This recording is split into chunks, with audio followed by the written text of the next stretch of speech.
So welcome everybody to this IDRI webinar.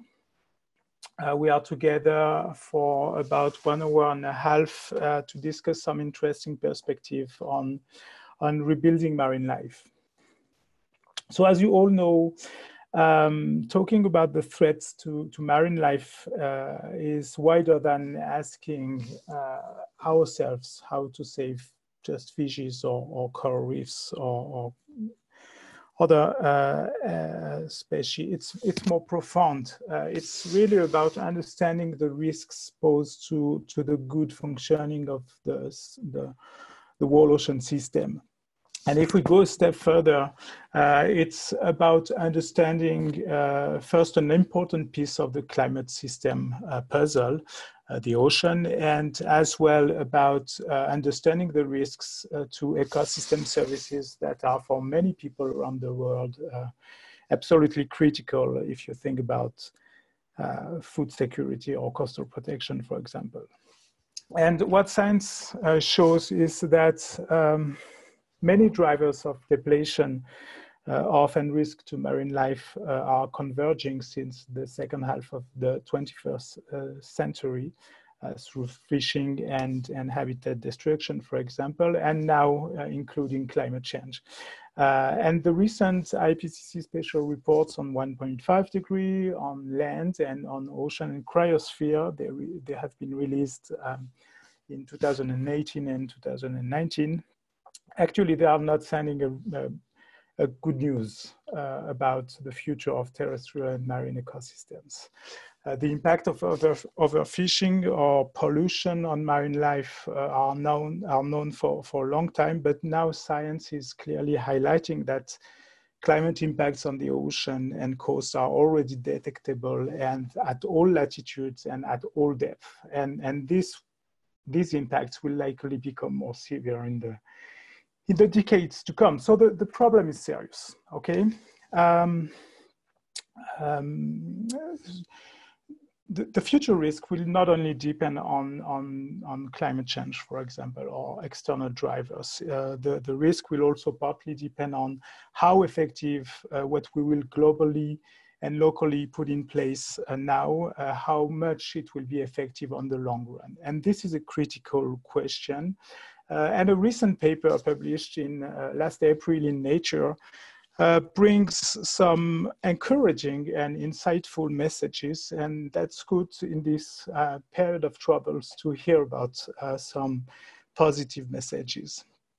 This paper basically shows that depending on various conditions, scaling up human-driven conservation efforts could help substantial recovery of marine life within a generation, that is by the mid-century.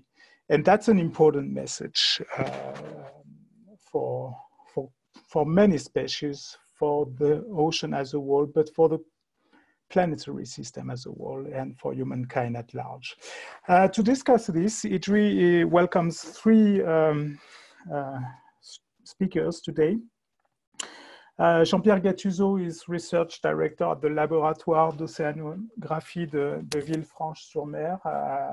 It is a laboratory of the CNRS and Sorbonne University in France, so based in France. And he is also IDRI Associate Researchers. He co-authored the Nature publication. Second, we also have Nancy Knowlton. She also co-authored the Nature publication. She is a coral reef biologist and is the Smithsonian Institute's Sand Chair for Marine Science. And she's based this morning in the US, this morning for her, afternoon for Europe. And last but not least, of course, Daniela Diz. She is joining from UK. She is lecturer of oceans, governance and international law at the University of Strathclyde in Glasgow. She's also deputy director of the One Ocean Hub research program. And in a few weeks from now, she will join the Heriot-Watt University in Edinburgh, still in UK. Briefly, Jean-Pierre will present the main conclusions of the Nature paper, as well as some insight on the panel of ocean-based solutions that can help support rebuilding marine life and more broadly to help address climate change and its impacts. And Nancy will take us for a visit of the world of coral reefs for more specific insights and interesting things, because we know coral reefs are the front line of climate change, and so the question is, what can we do for them? Because if we can do something for coral reefs, and if the benefits to be expected are interesting, then this is a positive signal for other species in the ocean, but maybe not only in the ocean. And then Daniela will help us understand how to move from scientific solutions to policy action. And the question is, what kind of governance frames can help rebuilding marine life and what challenge they face. So I stop here. I will give the floor to Jean-Pierre in a couple of seconds. Just before a brief technical point, you are now about 150 people online. These three presentations will last for about an hour, and then we will have a 30-minute question and answer session. But all along the presentations, you can ask questions by using your Q&A button at the bottom right of your screen, I think. There is a small button, Q&A. You can post your question, and my colleagues, Pierre Barthélémy and Karine Antunes, will help me select a bunch of questions to ask to our speakers. So Jean-Pierre, you are the surface of the sea, I see that, so the floor is yours. Okay, hello everyone. Let me start this.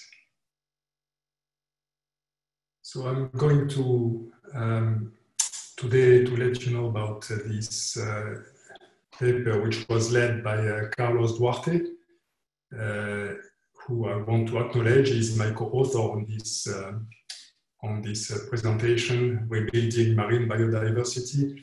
So together with 15 colleagues, looked at the potential to rebuild marine life, and I will provide in the next 20 minutes a brief overview of that, and Nancy Knowlton will specifically discuss coral reefs. So as you know, there is a lot of worries about the loss of biodiversity, and especially recently the report of the International Science Policy Platform on Biodiversity and Ecosystem Services, IPBS, highlights the fact of this erosion of biodiversity. And of course, the mass media took this on board, and there are some projections of the Earth going through its sixth mass extinction event. And indeed, the loss is quite stunning. In terms of species, 20 marine species are now extinct. More than 800 are under conservation concern by the IUCN, the International Union for Conservation of Nature. Almost 90% of the marine megafauna which is exploited has declined. 1/3 of fisheries are overexploited. 2/3 of fisheries are below the targets of sustainable use, sustainable fishing, and also, let me go back, a number of key habitats have been lost in terms of mangroves, seagrass, tidal flats, oyster reefs, salt marshes, and coral reefs, which again will be discussed by Nancy in a few minutes. And a colleague of us looked at the collapsed invertebrate and fish taxa, and the black line here represents all of the taxa he looked at. And indeed, the decline is quite dramatic. This paper by Bohm et al. Also a co-author on this paper I am discussing. So the depletion goes from the top mammals, the biggest, the largest mammals, here humpback whales, which went from 15,000 individuals before they were exploited to a few hundred in the early 70s. And on the left, on the right here, here the exploitation of various species of whale in Antarctica, which when the first one got extinct or largely depleted, then another one was exploited, and then another one, etc. So the loss of marine mammals has been quite dramatic. And indeed, the pessimistic views are plentiful about the loss and the degradation of the ocean. Here on the top, a cartoon put together by Jeremy Jackson to illustrate his PNAS paper a few years ago, which shows the large degradation and with recovery here with the question mark. Will ecosystems and species be able to bounce back? And at the bottom, a cartoon by Macaulay et al. Showing the increased use of the ocean on top and the decline and dephonation, as they call it, the dephonation, the progressive dephonation of mammals and big fish, smaller fish, large-scale fisheries, and the development of aquaculture and an ocean dominated by jellyfish. So very pessimistic view. So in this review, we looked at the recovery, the documented recovery in the scientific literature. So for the humpback whales globally, their population is more than 50% above the population estimated in 1940. And in fact, these whales have been downlisted by IUCN from vulnerable to least concern in terms of conservation.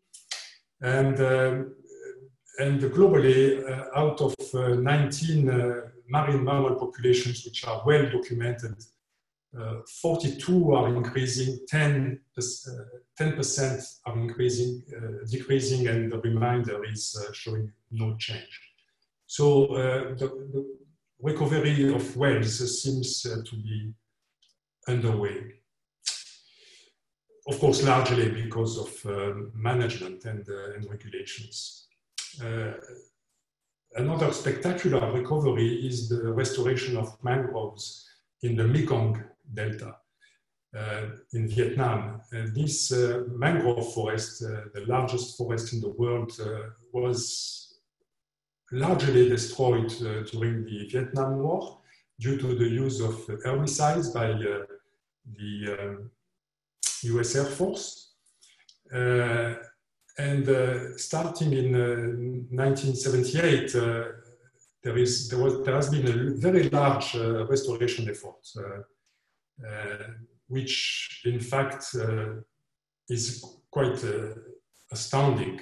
And it was shown recently that those mangroves, one of their benefits is that they store carbon and can contribute to the mitigation of climate change.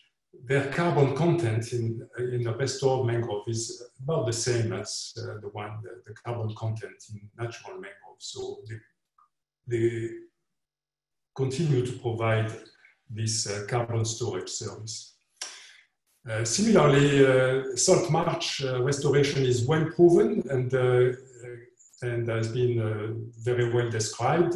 Here, an example in the San Francisco Bay estuary, where in just one decade, this salt marsh was largely restored.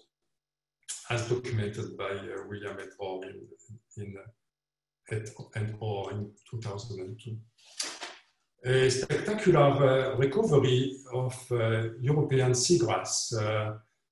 This recent paper looked at the population, locations of seagrass extent, and they show that 1/3 of European seagrass has been lost, especially in the 70s and 80s. And among the locations, they were divided into the green ones, where seagrass, the surface area of seagrass is increasing, and the pink here, where it is decreasing. And the black line here is the net change in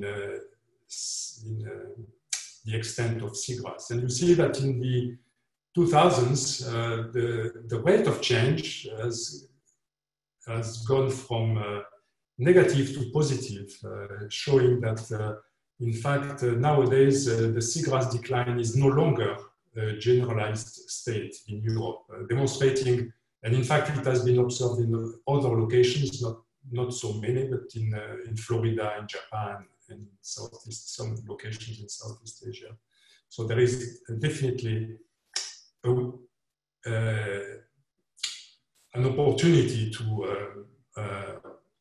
stop the decline and reverse it in the seagrass.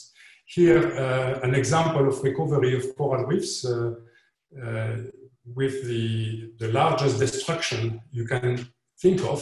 That's nuclear testing in the Marshall Islands with tremendous destruction, with surface seawater temperature more than 50,000 degrees, shock waves incredibly powerful, and down to the bottom of the atoll, 70 meters. And 40 years later, the coral reefs in the Bikini Atoll have recovered, although with biodiversity changes. And this is a common aspect of restoration projects. Very often the diversity of plants or animals is less in restored ecosystems. That's the case also for mangroves. And it even led this recovery to this more, perhaps more problematic view that, in fact, nuclear testing is devastating on short time scales, but it has proven to be beneficial to local ecosystems over a more chronic duration through human exclusion. So this is for Nancy to build on. So in the paper, we looked at the development of MPAs. In this panel here, this movie shows the increase in extent of marine protected areas as a function of time. And here the number of and locations of restoration projects for various ecosystems, which are shown here. In terms of MPAs, the surface area covered by MPAs globally was less than 1%. In 2000, it is now almost 8%. And there is a goal to reach 30% in 2030. And we contend that it is possible to go up to 50% surface area of the ocean covered by MPAs by 2050. And here on this side, this panel shows the number of projects, the cumulative number of projects, restoration projects of various types of critical coastal habitats. And this number of projects has increased tremendously. Of course, everything is not rosy. Here I take the example of MPAs in the Mediterranean Sea, a recent paper by Joachim Claudet and colleagues published just a few months ago, which shows that the 6% of the Mediterranean Sea is covered by marine protected areas, but in fact only 0.06% are fully protected less than 2.2% highly protected. And you see that, in fact, protection is on a very small amount of the surface area. So it's important to, as marine protected areas are developed, that they are enforced and they are really protected areas and not MPAs on paper. In terms of recoveries, the review that we have done is summarized here. I'm going through it now. So here on the top left, the fish stock trends in the biomass, the ratio of biomass versus maximum sustainable yield biomass, showing that the fish stocks, still some of them are declining, but many, here this color, this grayish color, do not change. Some decline in red, and some increase, especially here, as you see in the Western Pacific. The numbers here show the number of stocks. In terms of marine mammal population trends, the situation is as follows. Few are still declining, especially here in the Indian Ocean, but many do not change, the grayish color, and some are increasing in blue, which is a good sign, of course. Here on this panel shows the number of individuals or the surface area covered, depending on what is considered. Perhaps the most spectacular recovery is here, the northern elephant seal. On the west coast of the US, there were an estimated 13 births of annual elephant seals at the beginning of the record, which is late 1950s, and here now more than 9,000 are currently developing. And finally, here the recovery times for various species and key habitats. The recovery times here in years, which varies a lot, of course, depending on the species. Long-lived species take longer to recover. Also, deep sea corals and sponges, deep sea habitats take longer than, for example, oyster reefs. There are examples of oyster reefs restoration within 5 years. It can be very fast. And this is the mean of all those species and ecosystems, which is with the confidence interval showing that globally those marine ecosystems can rebound, recover in 20 years.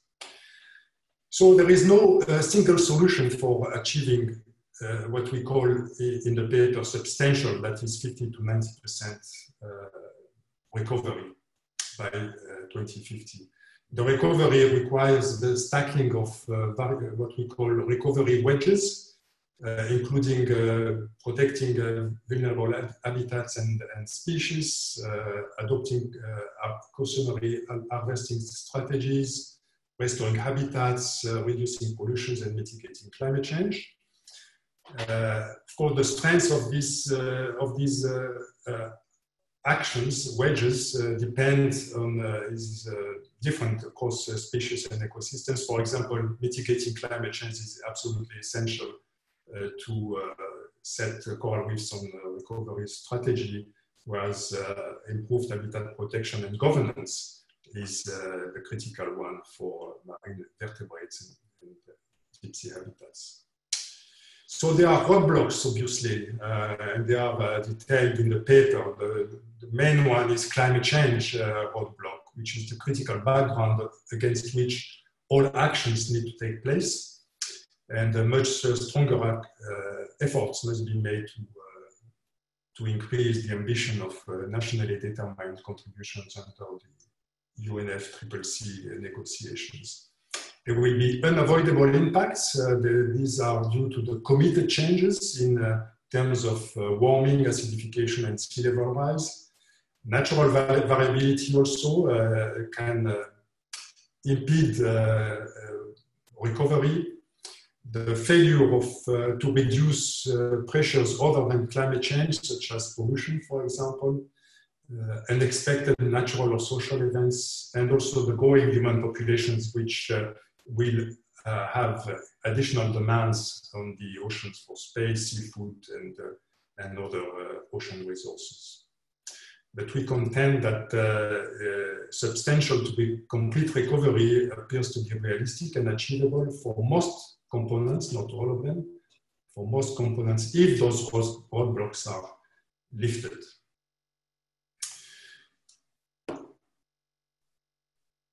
So this will need investments, but it will also provide returns. In the paper, it is estimated that at least 10 to 20 billion US dollars a year is needed to reach protection of 50% of the ocean space, plus substantial additional funding for restoration. Can be seen as a lot of money, but when you think of it, and I just went this morning on the internet and saw that the profits of Apple is 57 billion a year, and the cost of ITER, this large-scale international effort, is 13 billion. So I think humanity needs this kind of investments, especially considering the benefits, which are considerable. 10 times for $1 invested, $10 can be expected back. In excess of 1 million jobs can be expected also. So this will need using market-based instruments to rebuild fish stocks. It will also need to have regulatory measures on commercial fisheries and also subsistence and recreational fishing. And the rebuilding of the fisheries alone could increase profits of the global seafood industry up to 53 billion. Finally, this increase of profit by increasing fish yield and also by reducing bycatch mortality. The insurance industry can benefit of this also by conserving coastal wetlands, which will minimize or reduce destruction by flooding and provide additional benefits. And finally, ecotourism is also a big benefit of having protected area, and it is often mentioned that the Great Barrier Reef Marine Park represents 5.5 billion US dollars annually, and maybe Australian dollars, and more than 50,000 jobs. So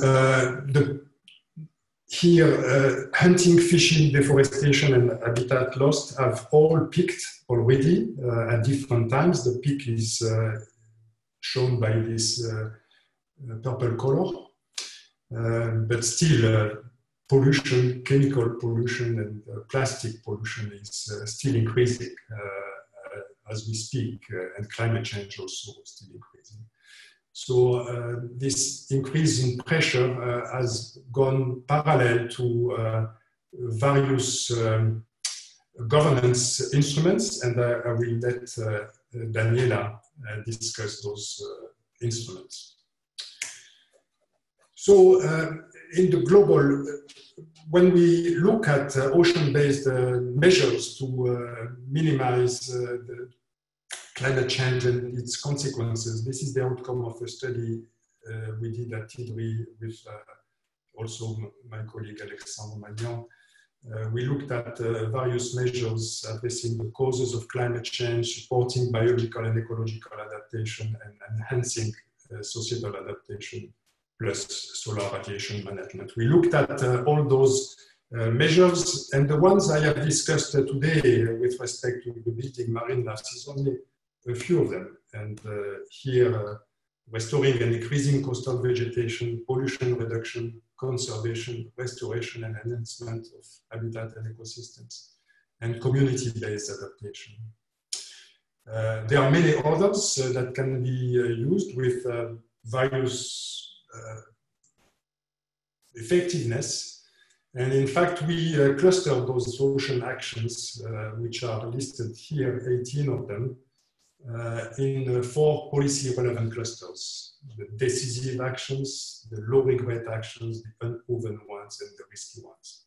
I don't have the time to spend today on this study, but I would be happy to answer any questions you may have on ocean-based measures. Finally, the key messages of this review article is that conserving and sustaining what is left is no longer acceptable. It was a goal in 1992 at the Earth Summit, but considering the degradation which took place since the 1990s, an active interventions are needed to be able to reach this SDG 14 goal of the United Nations to conserve and sustainably use the ocean. Here in this paper, we document the recovery of marine populations, habitat, and ecosystems following past conservation interventions. We show that recovery rates across studies suggest that substantial recovery, that is 50 to 90% improvement, could be achieved by 2050 if major pressures, including climate change, are mitigated. And to conclude, rebuilding marine life really, we believe, is a doable grand challenge for humanity. It's an ethical obligation for future generations, and it is also a smart economic objective to achieve a sustainable future. Thank you very much. Thank you, Jean-Pierre. We had a lot of questions here. So maybe I can ask at least one for the moment, and then we will come back on others later. The choice is difficult between the questions. Maybe one is, Jean-Pierre, someone is asking, and it converges with other questions. We understand that a huge restoration effort could be beneficial under certain conditions, but we know that our investment capacity in economic terms, but not only, I mean, on the policy side and so on, is limited. So, so the question of the priority raises, do we have to put some priority on restoration or rebuilding marine life in terms of priority species or priority areas? And a parallel question, I know you won't be able to answer everything, but a parallel question is, do we need to prioritize areas or species that are already seriously damaged, or do we have to prioritize species or ecosystems or geographies that are still have some natural adaptive capacity? Okay, the first part of your question was about financial possibilities. I believe the financial possibility is here. Look at in Europe, the European Commission is about to release 700 billion euros to deal with this acute pandemic of COVID-19. And this was mobilized within a few weeks. It is a wise investment, of course, to do that. I mean, no doubt about it. But it shows that when there is a huge problem coming up, such as the pandemic, the human societies are able to mobilize huge amount of funding. And the money we are talking about with rebuilding marine life is not that big, and the benefits are tremendous. I mean, I would argue that the consequences of climate change and the loss of biodiversity are probably exceed the destruction of the COVID-19 pandemic. I think the resources can be mobilized. It's a matter of will. Whether we need to, the second part of your question was whether we need to focus on specific areas. Look for the climate change roadblock. Of course, climate change can be minimized and globally, of course, it's not at the local scale. So working efficiently to minimize climate change will benefit every coastal and marine ocean system. So there is no need there to be specifically focusing on specific areas. If you ask me which are the ecosystems that are the most threatened, there is of course coral reefs. I'm sure Nancy will address that. And every coastal ecosystem, because of the big demand on the coast. Mangroves, because trees are cut back to build roads, coastal infrastructures, to build aquaculture ponds. So seagrasses also are very affected by increased delivery of silt and sediments because of deforestation on land. So all those coastal ecosystems are very much the ones on which we should focus the attention, I think. Yeah, thank you, Jean-Pierre. It's true that the topic is complex because we are, with this study, which is interesting, is that it deals with multiple threats and multiple drivers of stress, sorry. And when we are in the multiple driver of stress area, a lot of ecosystems, also in the open ocean, are threatened. And of course, you mentioned coral reefs. So Nancy, that will be your turn, of course. And coral reefs are really both highlighted in media and maybe with wrong messages. It's hard to know when you are not an expert. But a lot of attention is paid to coral reefs around the world, also because of recreational activities and so on. So we would like to hear more about this fantastic ecosystem, Nancy.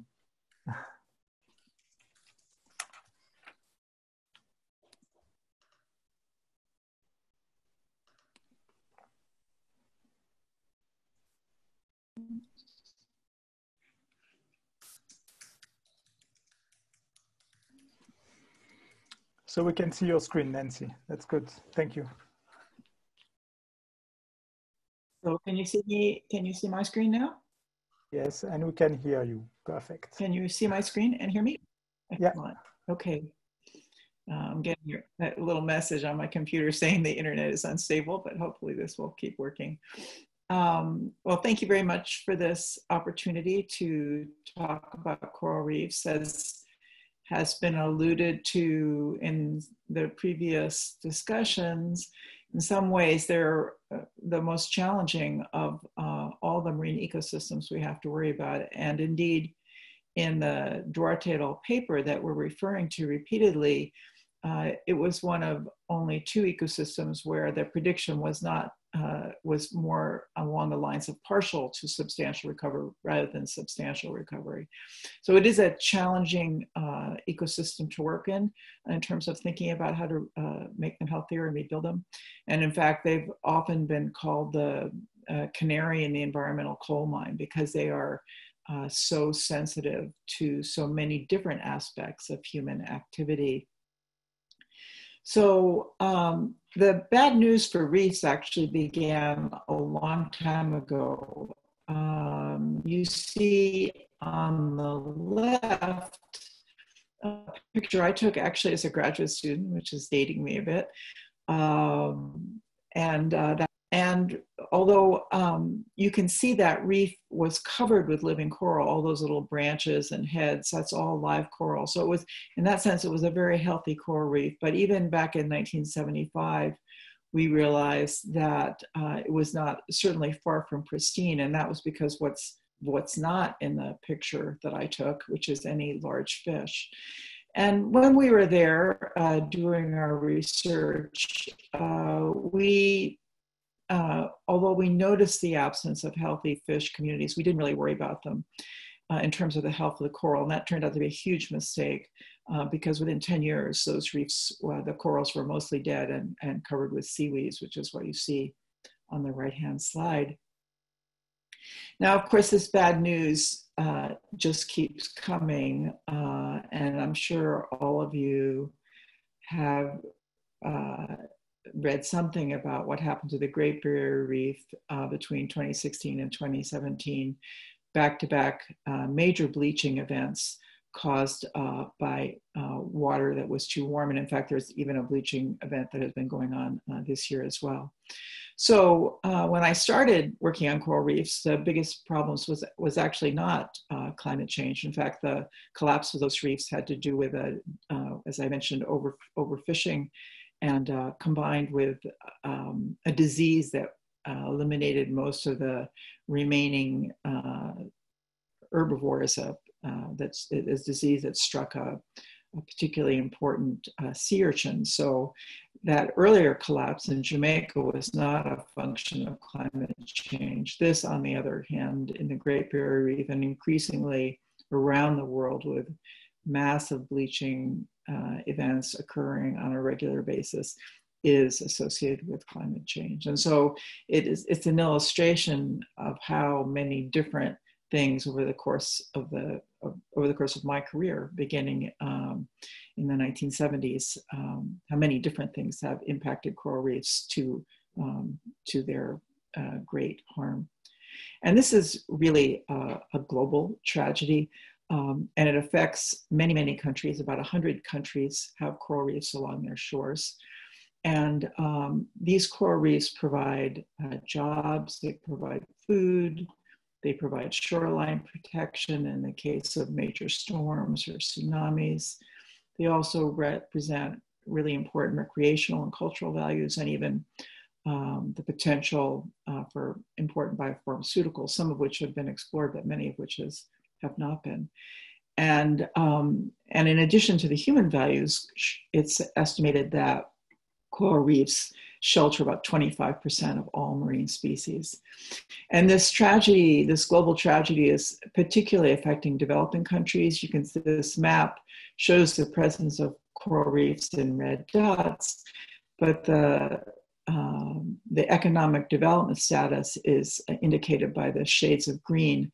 And as you can see, most coral reefs are near countries that are developing economies, not strong economies. So the blow is particularly severe in those cases. Now, I don't want to spend, I have only a limited amount of time, and so I could spend an hour talking about all the threats and the problems, but really the purpose of the Duarte paper and what my presentation today is to talk about the solutions and why we feel that even for coral reefs, it is possible to start talking about recovery and rebuilding. And I'd like to frame those solutions in the context of a three-legged stool in terms of what we need to do. Now, obviously, as has been alluded to before, we need to address climate change because corals are very, very sensitive to relatively small increases in temperature. Just 1 degree centigrade, for example, can start the bleaching process. And so if we don't address climate, we really don't have any hope of really protecting and restoring coral reefs. But as my experience that I described in Discovery Bay, Jamaica illustrates, we also have to protect the other aspects of habitat. In particular, in that case, it was fish. And then finally, we're going to have to innovate because even though habitat protection is something we know how to do, climate is something that even to the extent that we know how to address it, is simply going to take time because of the inertia in the physical system and the inertia in human social economic systems. And so this is really a three-legged stool in the sense that all three of these aspects of the solutions are needed. And I think it's that too much time and too many people have really engaged in arguments that climate's the only thing that matters, or if you don't protect fish and you'd have clean water, that's the only thing, or innovation is a waste of time because it won't be ready fast enough. We really need all three of those elements of the solution space in order to make progress on coral reefs. And what I'd like to do is very quickly review some aspects of those, and then give just a very few examples of things that I think are demonstrated solutions or exciting prospects in the future. And I'm not going to talk about climate anymore at all, because that's a topic that could be a whole other webinar. So I'll focus now on habitat and innovation. So in terms of habitat, really what coral reefs need are healthy fish communities and clean water. And we actually know how to achieve those things. These are what I would call the traditional approaches to coral reef conservation. For healthy fish communities, we need marine protected areas, but we also need managed fisheries in areas where people are using reef fish in order to feed their families, for example. They need clean water. And that is, again, relatively straightforward in principle, not necessarily straightforward in terms of the execution. You need to reduce pollution, and you need to manage watersheds so that they can capture what pollution is being created. And then, as has been mentioned, you need to think about actual reef restoration, because the damage has been so severe. Somewhere between 40 and 50% of all coral reefs or corals have been lost over the last several decades. Now, this is not a discussion about physically rebuilding every single piece of lost reef, but it is. But reef restoration can be very important in terms of jump-starting the recovery process, and I'll say a few more words about that shortly. And then, in terms of innovation, there are so many ways you can talk about it. These are just a few. In one case, there's the whole potential offered by automation in things such as remote sensing and artificial intelligence, eDNA, and reef bots, machines that run around helping reefs without much human attention. And automation is important because a lot of the traditional ways of conserving coral reefs are relatively labor intensive, and automation helps that process. Then we're making also enormous progress in terms of our understanding of coral biology and how to use that understanding to help make corals more resilient and more resistant to human impacts. And these range from everything, including things like artificial selection, control of pathogens to treat diseases, which remain a very serious problem on coral reefs, and even cryopreservation to freeze coral gametes, not only so that they're available in the future, but so that they can be used in artificial selection experiments in the present.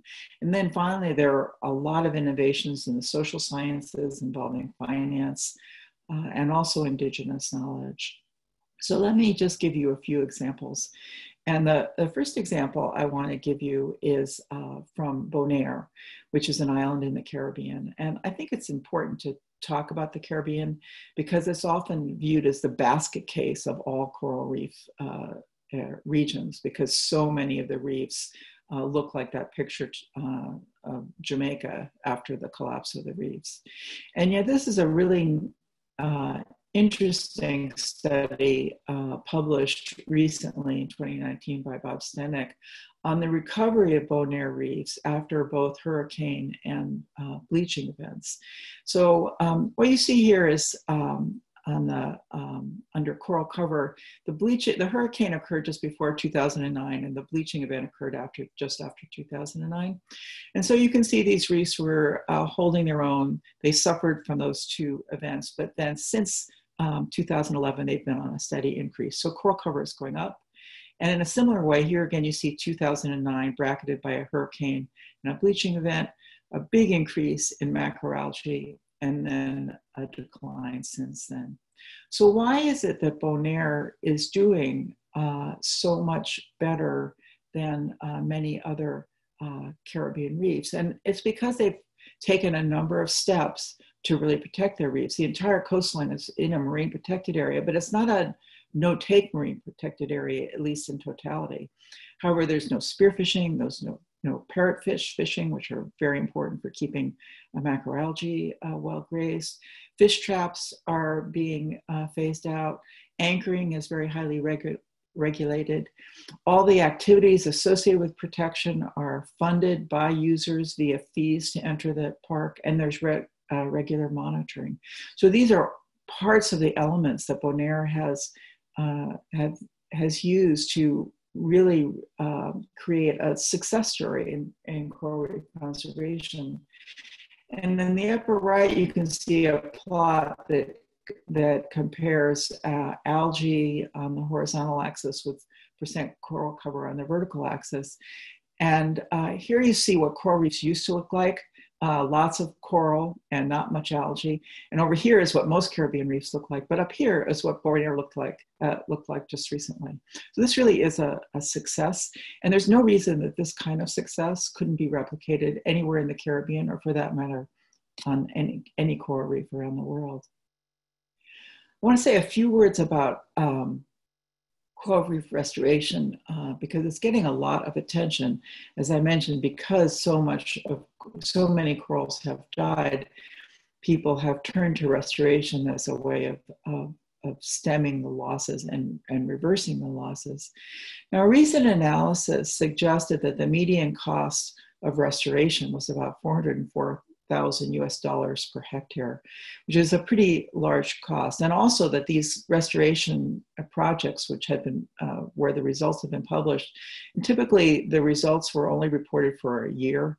The median area covered was tiny, 108 meters squared, and the median survival was 61%, and that's just after 1 year.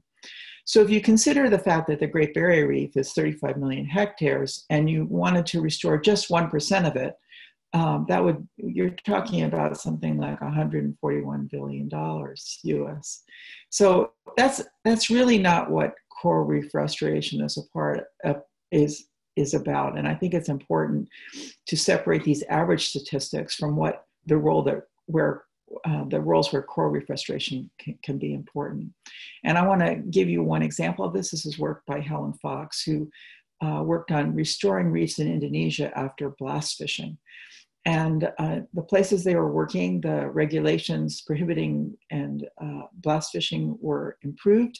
And so the destruction was enormous, but then the source of the mortality was eliminated. And what they did was, but the problem with blast fishing, as you can see in the upper right, is that it creates, I'm not sure if it's revealed here or covered by the pictures of the people's faces, but there's blast fishing essentially pulverizes corals and creates a very unstable habitat.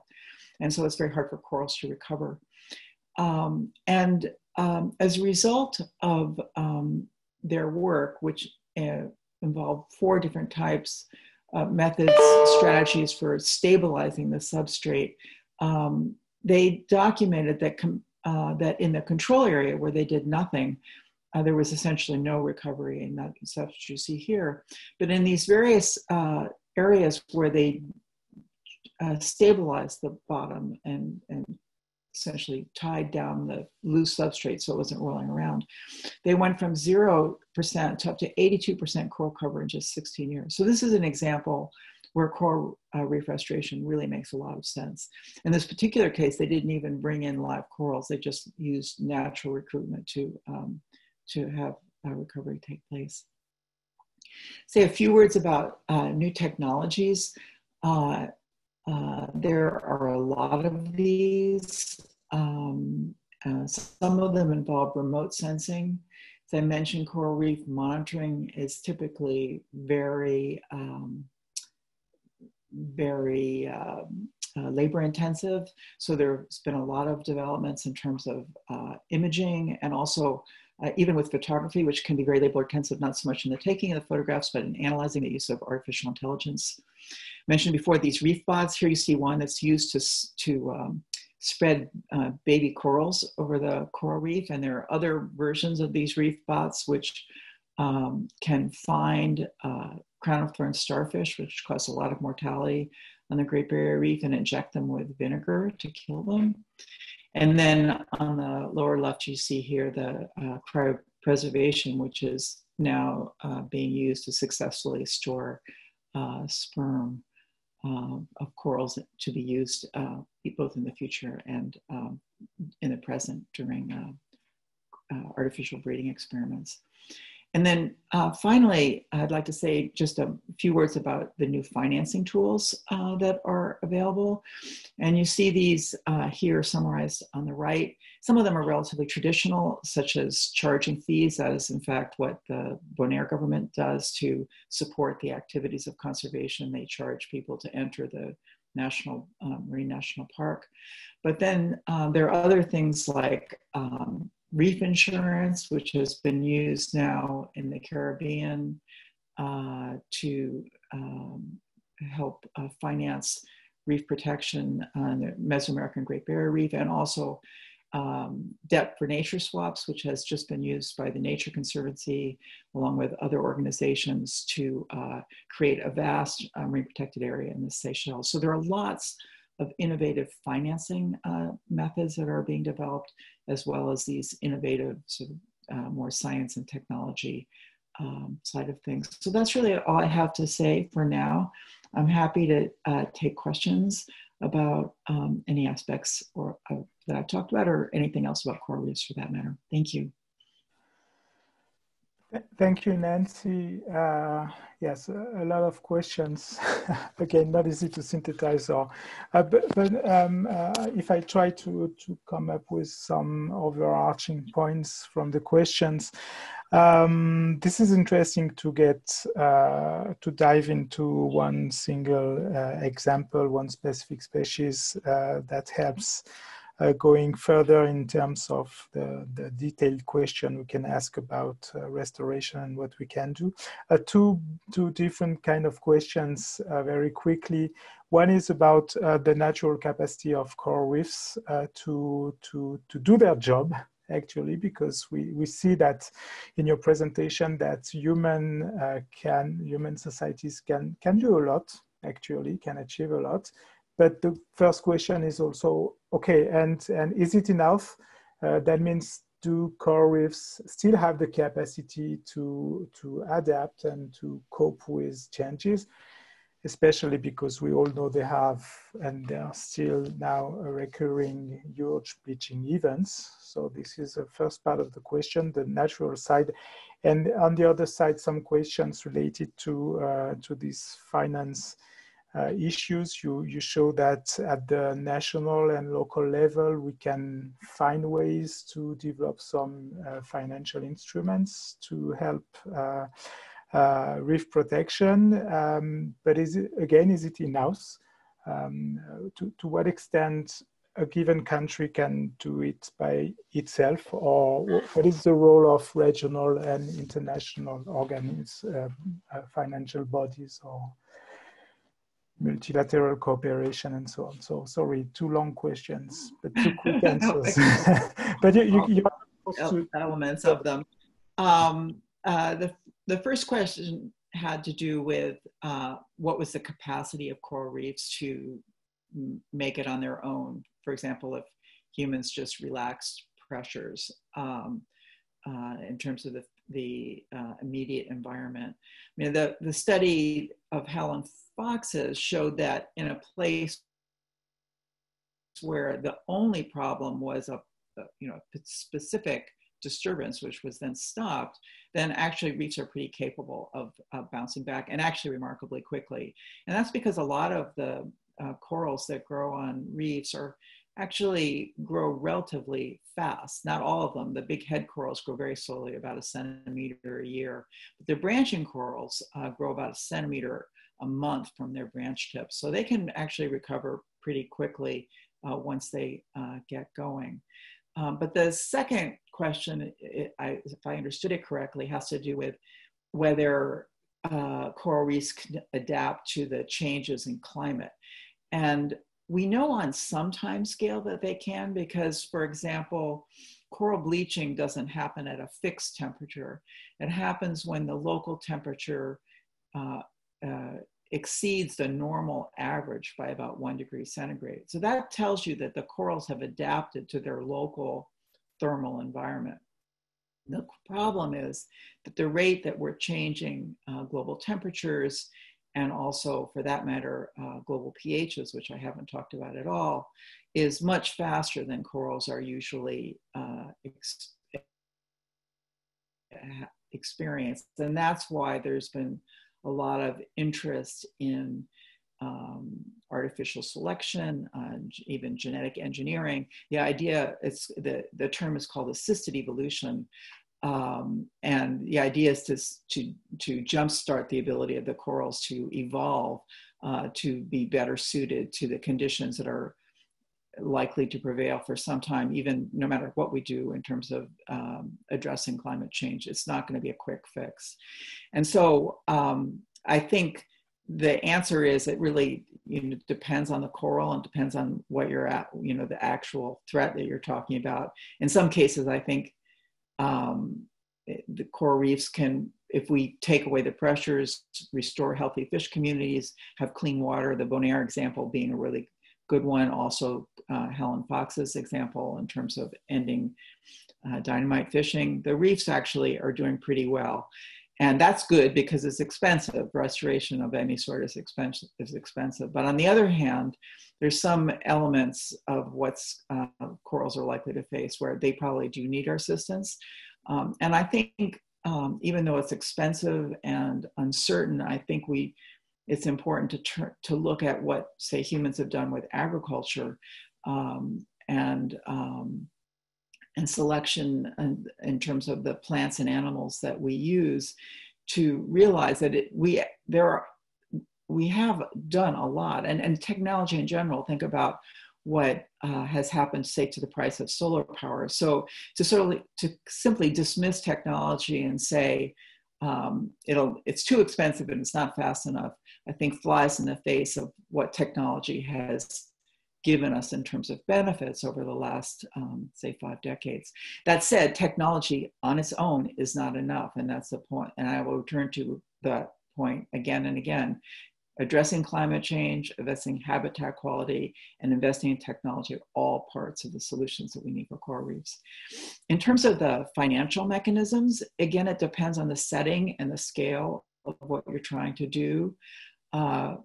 In Bonaire is a national action where the user fee to enter the park is administered by an NGO, a non-governmental organization. So it's a partnership between the government of Bonaire and the NGO. In the case of the Seychelles, it was a relationship between the Seychelles government and the Nature Conservancy, and I believe the Leonardo DiCaprio Foundation, a number of other players. It was a very big financial deal, much bigger than, say, the scale of the Bonaire financial arrangement. So it does depend on the scale of what you're trying to attempt. And, I think that really we need all hands on deck when it comes to coral reefs. The situation is dire. So everything from local communities working to preserve coral reefs to international agencies working to coral reefs, all of those partnerships and participations are important. Thank you, Nancy. This helps understand the challenges, not only on the natural side. And Daniela will take us to these human-related challenges.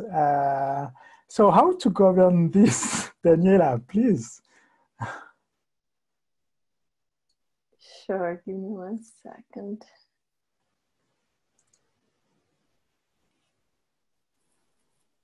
Okay, nice. Can you see? Yeah, we see your screen and we can hear you, so. Great.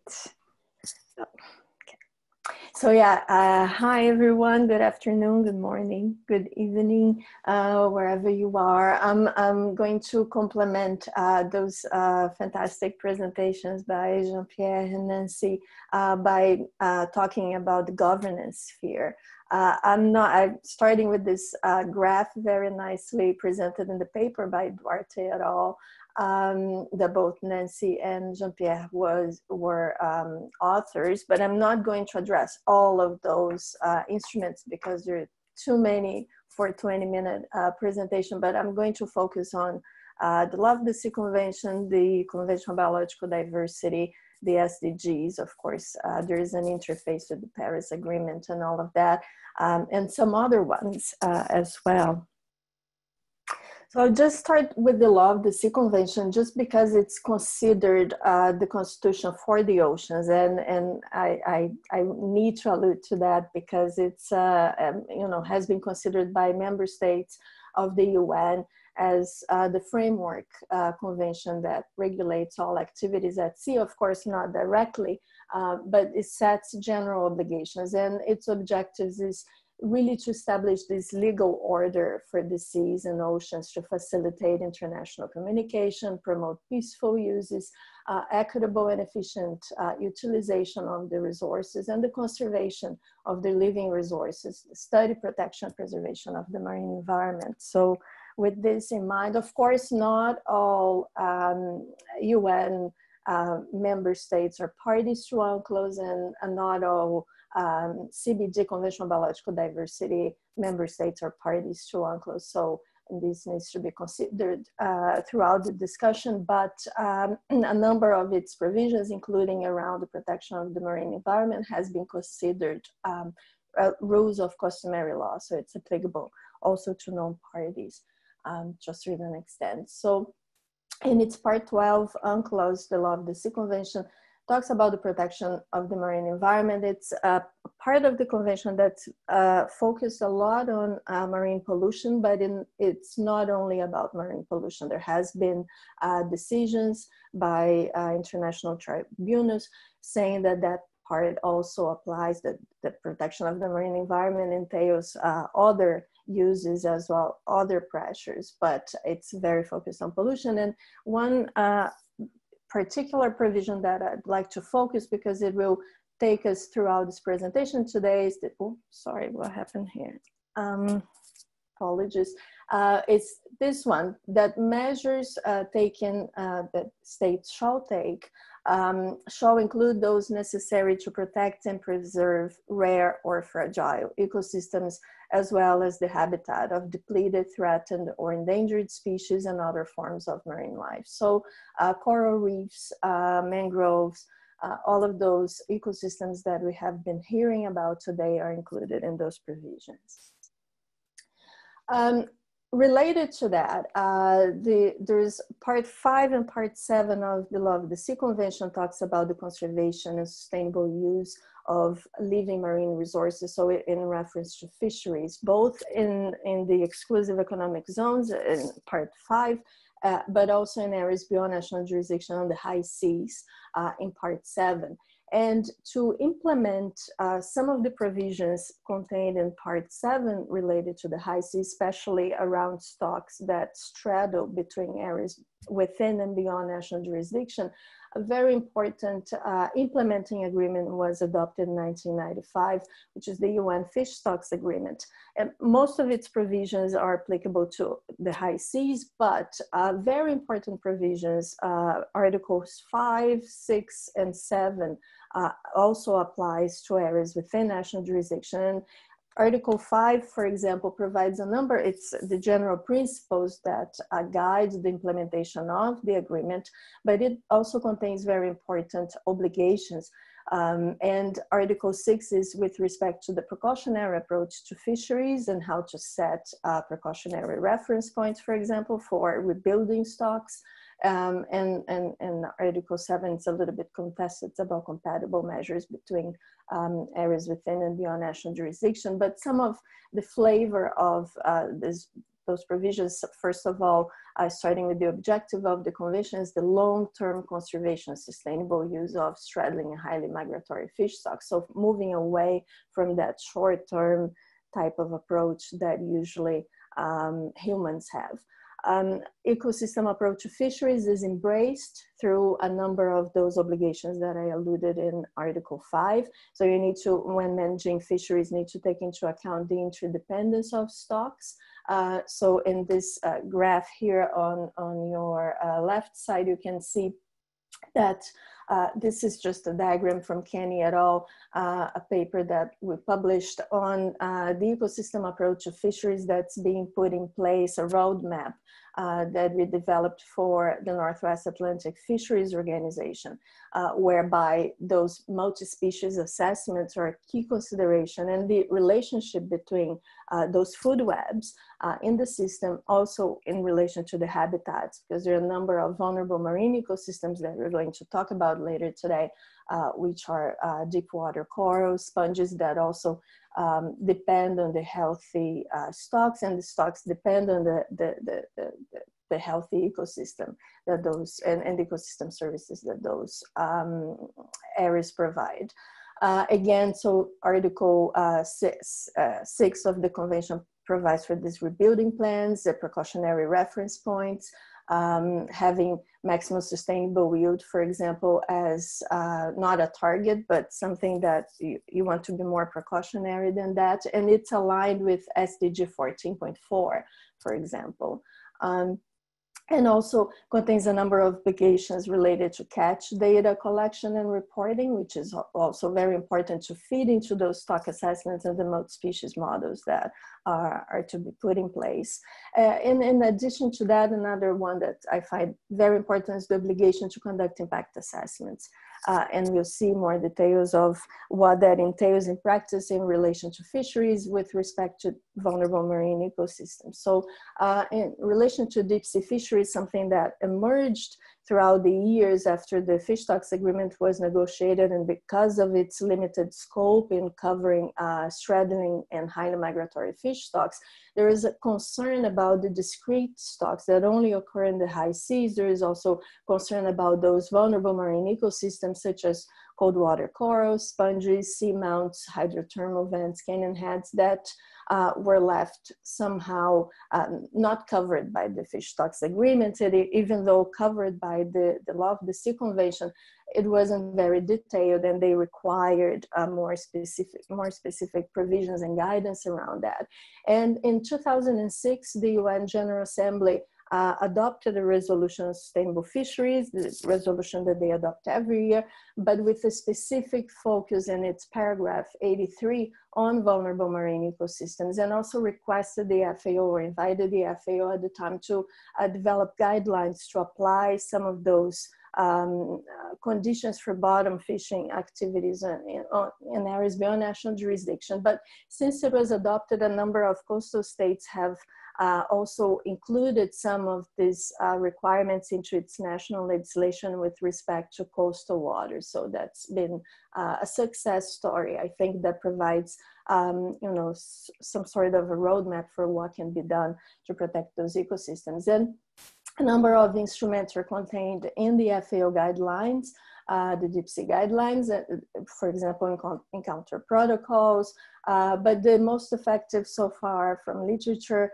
has been closures, fisheries closures to protect those vulnerable marine ecosystems that of course need to be identified, and sometimes you need to, because of the, you know, the location of them, you use habitat suitability models to identify those, and you can ground truth eventually with research cruises and so on. And again, the impact assessment was much more explained under the FAO deep sea fisheries guidelines. It contains criteria for what the environmental impact assessment needs to contain, including risk assessment provisions as well. I'm going a little bit quick because I know I'm conscious of the time, but I'm happy to answer questions on those specific instruments that I'm alluding to. In terms of CBD, the Convention on Biological Diversity, I'd like to complement what the Law of the Sea, the Fish Stocks Agreement, and the Deep Sea Fisheries Guidelines, the UNJ resolution have done with the provisions of the Convention on Biological Diversity, because to address the decline of those key ecosystems that we're talking about here today, the Convention on Biological Diversity is a key instrument. Its objectives are around conservation of biodiversity, the sustainable use of its components, as well as the fair and equitable access and benefit sharing of its genetic resources, but within a jurisdictional scope that it differs from areas within national jurisdiction and beyond. So in terms of, with relation to the components of biodiversity itself, the convention applies to areas within the limits of national jurisdiction, and in case of processes and activities, the convention applies in areas within and beyond national jurisdiction. So, for example, marine genetic resources can't be regulated in areas outside national jurisdiction through the CBD. And there is a lot of debate many years ago around the possibility of establishment of marine protected areas in areas beyond national jurisdiction, given the limited jurisdictional scope of the convention, even though it applies to processes and activities that would be regulated by those MPAs. But it was decided that under the Law of the Sea Convention, marine protected areas, that's their home for being regulated. And that was one of the reasons why a new implementing agreement to the Law of the Sea Convention is being negotiated at the moment. In 2016, the CBD COP, its COP Conference of the Parties 13, adopted a decision that called for its parties to mainstream biodiversity into the implementation of the SDG. So it urged parties when implementing the 2030 Agenda for Sustainable Development to mainstream biodiversity in the implementation of all the SDGs, and relevant SDGs, thus through promoting linkages between the efforts to implement national biodiversity strategies and action plans. So we're going to see some of the examples of how this could be done. So one of the examples, so if we pick SDG 14.5 on protected areas, marine protected areas, and Aichi Biodiversity Target 11, we can see that the Aichi Biodiversity Target 11, which was adopted by the CBD Conference of the Parties in 2010, and they're expiring at the end of this year, is much more detailed. So if you compare, you can think that, okay, implementing SDG 14 could benefit from using a number of those qualifying elements of the Aichi Biodiversity Target 11. So I'm just going to go through some of those elements. I don't have time for too much detail today. So this is a wonderful map by Pat Halpin from Duke University in the US. And this is just an example of when you look at Target 11, it talks about protecting, conserving biodiversity in areas important for biodiversity and ecosystem services. So what are those areas? Of course, a number of those habitats that we're talking about here today comprise those areas, but it's the Convention on Biological Diversity created a process to describe areas that meet the ecologically or biologically significant marine areas criteria, which is this one listed on your screen. And to meet that criteria, you can meet just one of the criterion, but it's very robust mechanism, scientifically and technically robust mechanism that promotes international scientific cooperation to describe those areas. And those areas comprise a number of those ecosystems that we are talking about, mangroves and coral reefs and deep water corals, hydrothermal vents, seamounts, a number of them, as well as important habitats, spawning grounds, and so on. So it's very, the areas are there. There has been around 319 EBSAs described globally, and there's 17 more waiting to be adopted by COP 2015 when it takes place. So yeah, so the reason why I wanted to show the EBSAs is that they provide already some baseline information that will be important to monitor in the future in terms of the status of those habitats. The other important areas for biodiversity and ecosystem services are, of course, the vulnerable marine ecosystems that we talked about. FAO has a database, and FAO doesn't identify them per se, but the regional fisheries management organizations are tasked with that function, and they provide information to FAO to display in their database. So another element of that IH Target 11 is marine protected areas. And of course, we know there is a definition of marine protected areas contained in by IUCN that was incorporated through a COP this year, a footnote in a COP decision of the Convention on Biological Diversity, talking about the area needs to be identified, needs to be in the marine environment. It could have flora, fauna, historical, cultural features, but it needs to be reserved by legislation or other effective means, so that effective management needs to be in place through that, and also management plans. Of course, there is a whole series of guidance on how to create and to establish and to monitor marine protected areas effectively. And we don't, and CBD also developed guidance around the other component of the IH target, which is the need for those MPAs to be ecologically representative and part of this network of MPAs. And ecologically representative MPA networks have been, guidance has been provided through COP decision back in 2009 by the CBD. So EBSAs are there, but of course not all EBSAs need to become MPAs. In fact, EBSAs are not a management tool. Just to clarify also, there are just scientific and technical information on the importance of that area for biodiversity. And of course, then managers and governments can utilize that information to apply to management tools, but MPAs could be one of the tools that they decide to use those EBSAs. And in addition to that, for network representativity and connectivity and replication and adequate and viable sites through the size of them is very important.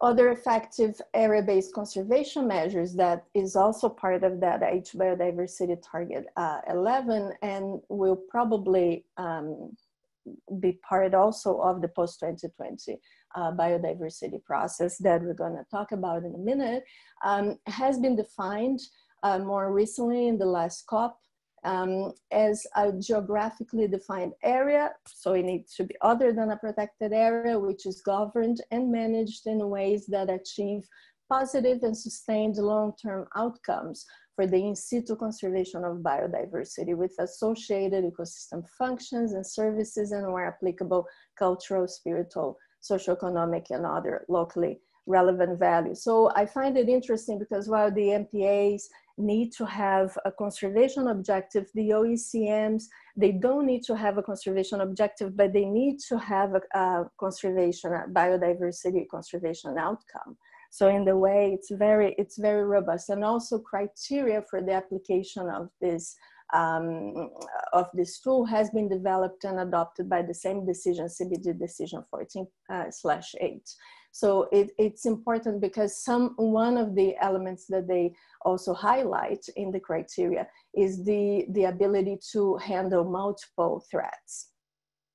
So just to illustrate a little bit what I consider that could be a candidate OECM, and bringing those different tools together, just to provide a quick example of, to me, a success story has been how 2 seamounts have been protected. Seamounts that are part of the Sargasso Sea EBSA that was described became the object of conservation and management measures through a regional fisheries management organization.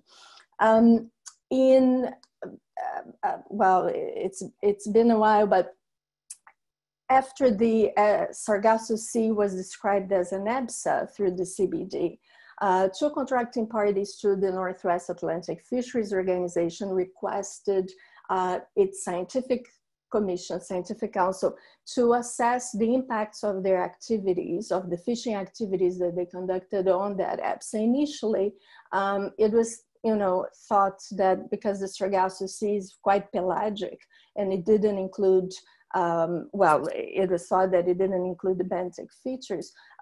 Initially, it was almost, disregarded as, well, there is no impact. But after looking further, the Scientific Council saw that in the description of the EBSA, two seamounts, the corner-rise seamounts and the New England seamounts, not the entire range, but the areas beyond national jurisdiction of the United States, so the areas on the high seas, in EMBAJ, was included in the EBSA description, including the Alfonsino species that's part of object of fishery that was taking place in those seamounts. So a number of efforts were put in place by the scientists who developed guidance for how to conduct that fishery more sustainably, and measures were adopted eventually. The seamounts were closed to bottom trawling. Those seamounts were already considered vulnerable marine ecosystems. So the EBSA created a good condition for the vulnerable marine ecosystems to be managed more robustly. Midwater trawling was allowed, but with gear modification to prevent any damage to the bottom. And the Alfonsino fishery is being subject now to stock assessments to inform its total allowable catch. So in the end, it was a benefit. So the benefit of bringing all those different instruments together, because it can be quite fragmented system. So possible is OECM's VMEs, vulnerable marine ecosystems, but I think it needs to be on a case-by-case basis, because each one of them are managed differently, and there are other threats that could be considered. Even sectoral measures like particularly sensitive sea areas by IMO could be considered, but needs to look into other threats as well. So that's one minute left. Oh, okay. Sorry so, to push. No problem. So just to see, so those case studies provide, I think, just a leeway to what is ahead of us. We have opportunities for progress. The CBD parties are developing the post-2020 Global Biodiversity Framework at the moment that will replace the Aichi targets. Of course, with the COVID situation, everything has been postponed. So COP15 that was supposed to adopt the post-2020 global framework will be postponed to next year, but negotiation is still underway. They're open-ended working group working on a zero draft at the moment. And the next scientific and technical subsidiary body meeting of the CBD will also address this. And just to highlight the opportunities there, especially for the scientists with understanding of what are the thresholds, how much do we need to protect, how much of the mangroves do we need to protect to have a healthy planet, or how much do we need to restore to have a healthy planet. So I think those goals and targets provide a good opportunity for that. They want to be very short in the formulation of the target, but I think that the opportunities arise to develop a more robust monitoring system and indicators for each one of the particular ecosystems and habitats. For example, under this target one, proposed target one, it's still being debated, and a new text will come out soon based on the last meeting that took place in Rome. In terms of marine protected areas and other effective area-based conservation measures is the same. How much should be protected?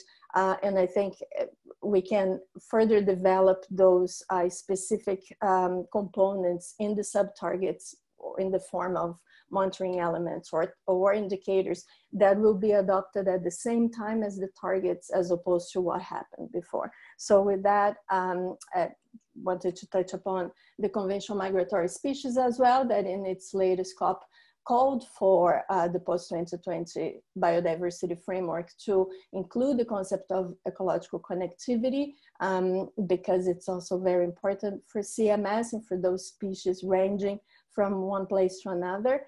And it does provide, I think, the post-2020 process an opportunity for this synergistic integration of different ambitions. And finally, the BBNJ, the biodiversity beyond national jurisdiction, that also just a few words to say that I think they should take advantage of all those instruments that have been developed through the CBD, through the CMS, through the UN General Assembly resolutions, and integrate those strengths of those processes. And I'll stop here. Thank you very much. Thank you, Daniela. So you are all seeing that we are running a bit after time. So I propose to extend the slot of this webinar by about 10 minutes. So that will help us having some complementary views from our speakers. And Daniela and then Nancy and Jean-Pierre, I would like to have your views on this. What is striking in the questions asked by the participants and when we hear all the presentations is that it seems that we have plenty of things in hand. We know that ecosystems under certain conditions have some capacity to adapt. We understand that there are a lot of possible human interventions, and these human interventions can have a significant impact and positive impact, so that's positive. We also understand that there are plenty of governance frameworks that cover the global to the local scale, from the surface to the deep ocean. We also understand that potentially some funding exists here and there, maybe unconventional funding, but why not? And we are at the time of this big COVID crisis, which opened maybe the door to more environmental friendly futures for all societies. So we have plenty of things. My question is not why don't we face more success for the moment. This is not my question, but a question that is showing up from the different question is also, okay, if we start to do something and in a way play with nature and start to try to improve or to support ecosystems and their reaction to multiple stresses, does both the natural and the social scientific community has enough knowledge to help decision makers to avoid generating maladaptation? What is called maladaptation in the scientific arena is when you implement an option, you think this is a good idea and a good solution, but at one point in time, it reveals that it creates more problems or generate financial or technical path dependency effects and so on. So just your personal feeling on that. Do you think that we are really ready to move from measures to solutions because we are able to also minimize the risk of maladaptation? Or do we still have a kind of gap between what are the potential measures and what should be the real solutions? So I don't know, maybe Daniela or Nancy or Jean-Pierre, but the three of you, you have, let's say, 2-3 minutes to reflect on that. I'm sorry, this is a difficult question, but we have a fantastic group of participants, so. Okay, I can try. I think many of the ocean-based measures to rebuild marine biodiversity or to minimize climate change and its consequences. Many of them we know enough to implement them without too much worries. I mean, because we know those measures are effective. We know that there are few disbenefits. and they have already been implemented in the real world. And this is true for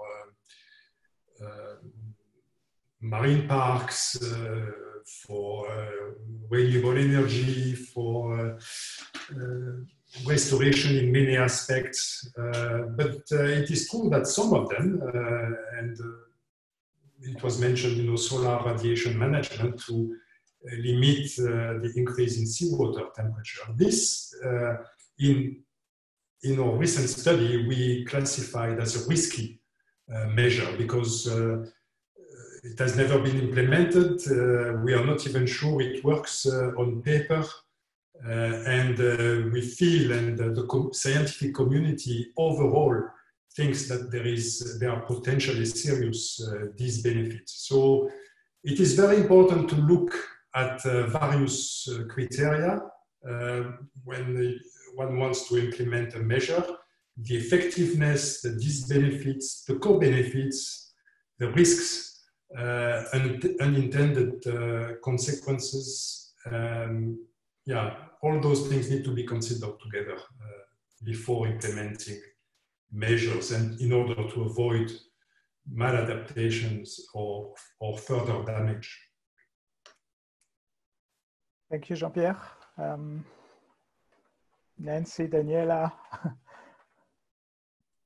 Well, this is something that coral reef biologists have actually been thinking quite specifically about. I think, and there was a big report by the National Academy of Sciences which looked into the suite of sort of outside the box solutions that we haven't really deployed at all, or to very limited levels.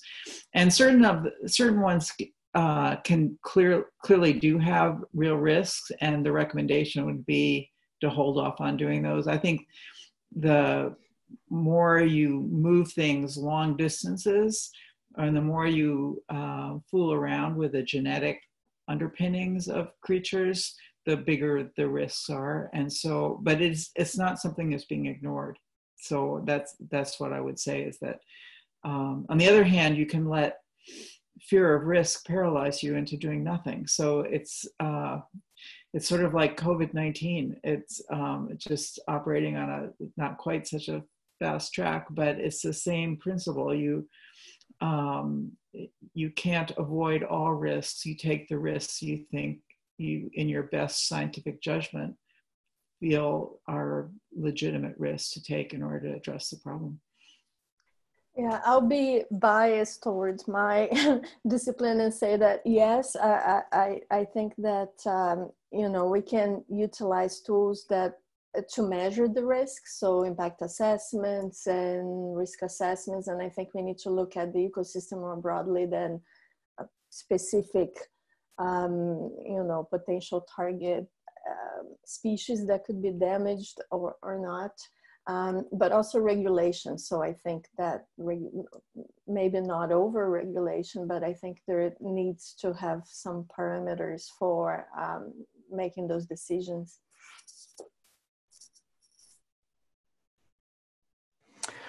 Okay, thank you very much. So we are over the limit, but it was really interesting. I just have to say to the participants that the presentations are now available on IDRI website, and the replay will be available right after the webinar. I know there have been a lot of questions. Most of our the questions have been already answered by our speakers. So thanks to the three of you for playing this game of question and answer by this virtual game. So thanks also for your huge contributions and your interesting presentations. I also would like to thank my IDRI colleagues, Pierre, Karin, and Aurore for their help, and of course the almost 150 participants. We also had some questions around not climate change, but plastic pollution and the threats to the ocean. Plastics are a big threat. Just to say that Ridgery will organize a webinar on June 8th on this topic. And on that, thanks to all, thanks from friends to colleagues in France, UK, and US, and other areas in the world. And it has been a pleasure. And well, take care and bye-bye.